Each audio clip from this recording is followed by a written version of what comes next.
Las obligaciones, una introducción. Ya parece obvio el contexto.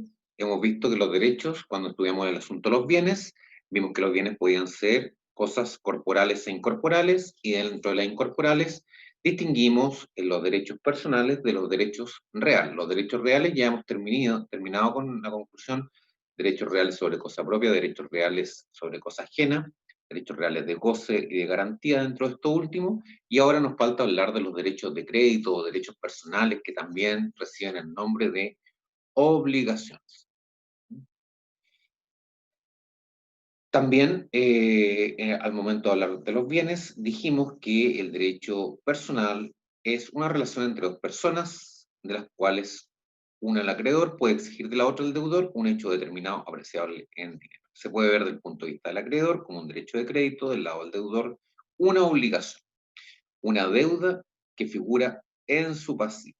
Pero no hacen esta distinción los jurisconsultos romanos, que hablan obligatio en un sentido muy amplio para designar el crédito, lo mismo que la deuda. La teoría de las obligaciones, si podríamos decirla así, pero que no era propiamente tampoco romana, porque los romanos tampoco, como en todo el resto de las teorías, de la nulidad, del acto jurídico, no crearon una teoría, sino que iban resolviendo casuísticamente distintas situaciones, y al darle solución, esto se distinguió algo estructurado que fue hecho con posterioridad a los justinianos. Bueno, este trabajo ha pasado a los códigos de los distintos países modernos, y la verdad es que ha sido seleccionado como el trabajo de joyería del derecho romano, porque ha sufrido muy pocas modificaciones. ¿Mm? De etimológicamente, obligación viene a ser dado como atar, amarrar, y se condice con el primer estado del concepto, una unión personal entre el deudor y el acreedor. Surge ya los primeros atisbos de la palabra obligación en materia delictual, el daño a una persona y su consecuente reparación. O sea, una persona cometía un daño a otra persona, y ese daño naturalmente tenía que ser reparado. ¿Mm? Bueno, la reparación podía ser de cualquier tipo. A lo mejor le robaban y la víctima lo mataba. Pero posteriormente se entendió que había que darle una cierta proporción, y así surge el concepto de la ley del talión, ojo por ojo y diente por diente. O sea, si tú me robas, yo a lo mejor te robo también, una cosa así, ¿no? Si tú me quitas un dedo, yo te quito otro dedo, te quito una oreja. Pero ya no existía, como primera evolución, una venganza o una reparación desproporcional. ¿No? Era proporcional. Pero después ya se fue evolucionando y se dijeron: ¿sabe qué más? A ninguno nos sirve que reparemos el daño con la persona de la víctima, sino que porque no, más conveniente para todos que se traduzca en una reparación pecuniaria. Y se celebraba entre el victimario y una víctima un acuerdo sobre el monto de la pena. Entonces ya fuimos aproximándonos a este concepto moderno para los romanos de la época clásica de la obligación. El acuerdo privado fue recogido por la ley, que empezó a regular las distintas penas pecuniarias, dejando sin efecto los acuerdos particulares. Bueno, esta atadura personal que existía, en que el obligado iba a responder proporcionalmente al daño causado, fue evolucionando, y la primera fuente de la obligación moderna de los romanos se entendió a través de los nexis, ¿ah? O el nexum. Los nexis eran plebeyos empobrecidos compelidos a solicitar dinero en préstamo a los patricios. O sea, se estaban comprometiendo su persona en garantía de la deuda, y, importaba la autopignoración. La autopignoración ya sabemos que es la entrega en prenda de la persona del deudor al acreedor. ¿Mm? Y de ahí venía un estado de prisión en caso de que incumplía esta obligación de los nexi. Obligación, este apresionamiento, encadenamiento y disposición del cuerpo, que se hacía efectiva, ya sabemos, a través de una de las acciones de la ley, que era la manus in idem, que era el nexo. Es un mutuo préstamo de consumo, que generalmente recaía sobre cosas fungibles y en que para garantizar la restitución, el mutuario, mediante una emancipación, transfería a una persona de su familia a sí mismo al mutuante, quedando el vendido en una situación de cuasi esclavitud, en causa mancipa, estado en que permanecerá hasta el pago de lo que debe.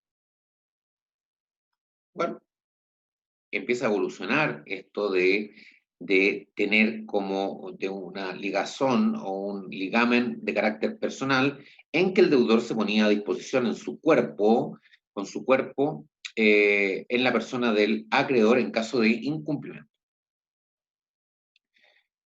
Dentro de la evolución, el cambio llega al 326 a.C. por la sanción de la Lex Poetelia Papiria, que ya nos indica a través de su nombre que era un plebiscito. Indirectamente abolió el nexum, al disponer que quedaba prohibido el encadenamiento, la venta y el derecho a dar muerte a los nexi, que se hacía efectivo a través de la mano del genial. ¿Qué pasa con esta ley? El derecho del acreedor se separa del derecho de propiedad. Ya no se recae la obligación sobre la persona, ni su cumplimiento sangriento muchas veces, sino sobre su patrimonio, que es considerado la prenda común de los acreedores. Esto ya lo dijimos al señalar los derechos reales de garantía.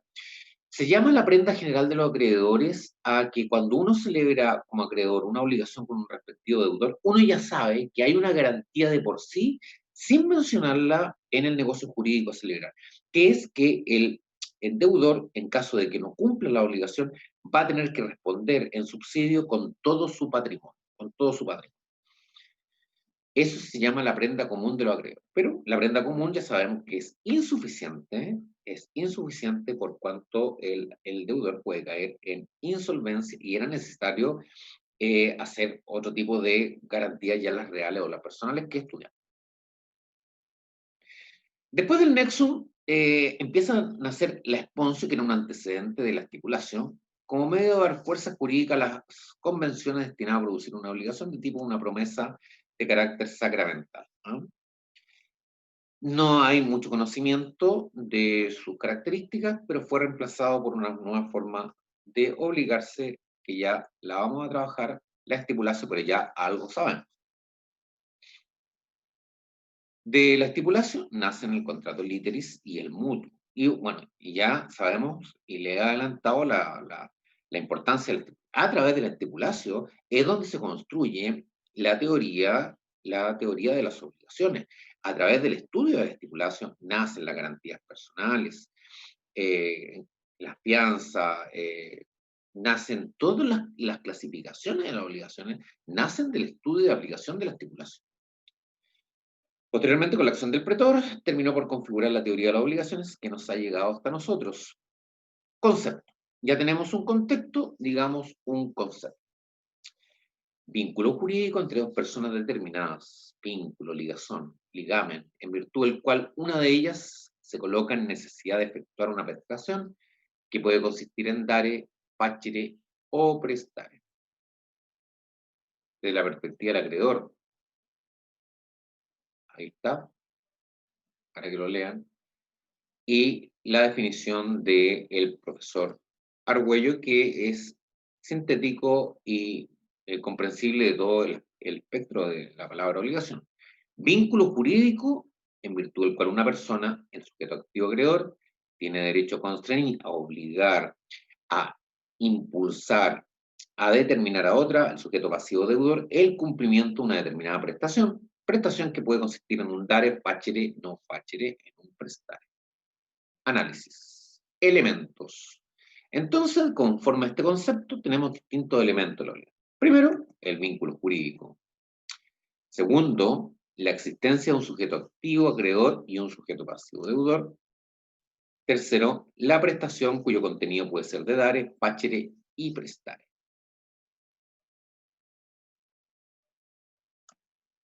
Vínculo jurídico.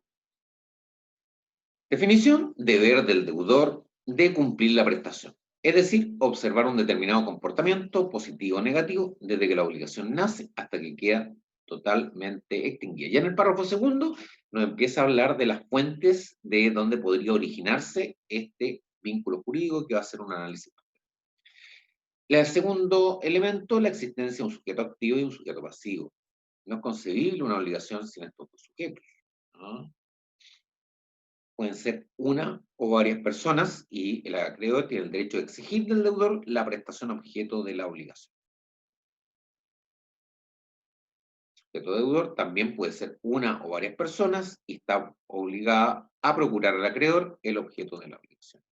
Finalmente, la prestación, el tercer elemento es que la prestación tiene un contenido que puede ser dare, facere y prestare. Esta prestación consiste siempre en una determinada conducta, positiva o negativa del deudor en favor del acreedor, en una actividad que debe realizar, en un hacer del deudor. Este hacer genérico a cargo del deudor aparece en el lenguaje del jurista. Triple tipología.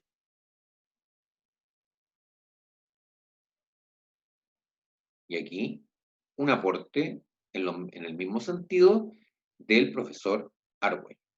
Tercer elemento, prestación. ¿Qué significaba esta prestación del dar? Bueno, muy simple, consistía en dos cosas. O en hacer dueño de una cosa a otra, o en hacer titular de un derecho real. Eso es fundamentalmente, y en su esencia, la prestación de dare.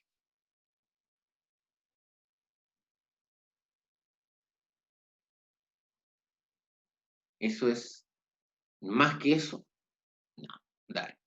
Bachire. Cualquier acto que no sea dar una cosa, sea por exclusión, sacamos sí, lo que no sea dar. ¿Ah? Fachere. Por ejemplo, hacer una obra material, prestar servicio, entregar cosas, devolver cosas a su dueño, transportar una cosa. Bueno, hay un fachere, una actitud positiva o negativa de no hacer. Portaba un acto hecho del deudor y también una abstención que no fuera propiamente un dar. Ya hemos hablado de una prestación de no fachere, no construir un edificio para taparme la vista, por ejemplo, una servidumbre urbana. Prestare. Esta sí que ha sido con mayor dificultad y todas las fuentes y los manuales nos van a indicar, cada uno tiene su propia perspectiva de lo que es prestar. ¿No? Parece ser que lo que no es ni dare ni fachere, parece que entra en la calificación de prestar, o sea, ya por exclusión máxima. Pero me gusta mucho lo que entiende el profesor Argüello por prestar. Entrega una cosa, pero que no sea transferir la propiedad u otro derecho real. Pero esta discusión no acaba así. Nuestra profesora Gina entiende que podemos hablar de prestare desde un triple concepto. Para algunos representa el conjunto del dare y el facere. Para otros se restringe o reserva esta expresión para la obligación de necesidad de delitos.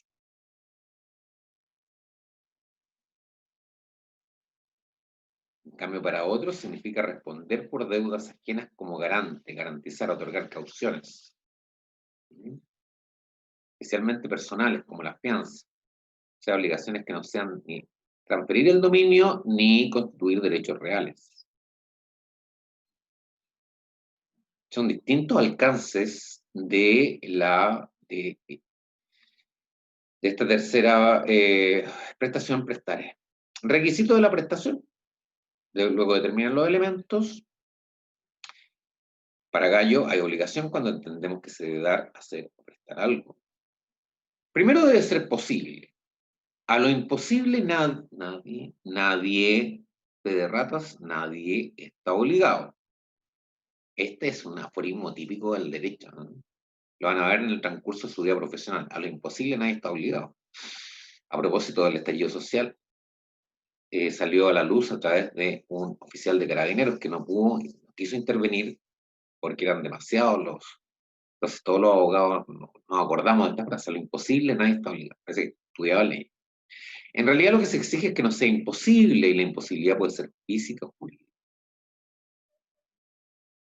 Había imposibilidad física, ejemplos, si se comprometía la transmisión de una cosa que no existía al momento de la convención, o si se vendía una res extra comercio, te vendo la luna.